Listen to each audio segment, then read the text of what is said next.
ඔව් තෙරුවන් සරණයි. ඔන්න අපි කොඩිය කන්ද මුදුනේ දාගැබ මුදුනෙන් දැම්මා.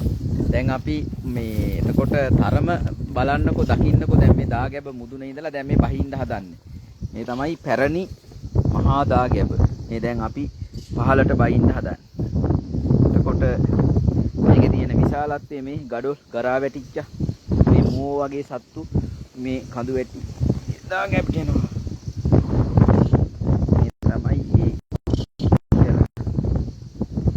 විශාල ගල් මේ විදිහේ ලස්සන ගල් වලින් මේක හදලා පෙරණි කාලෙක තිබුණු මහා වටිනා දාගැබක් කොයි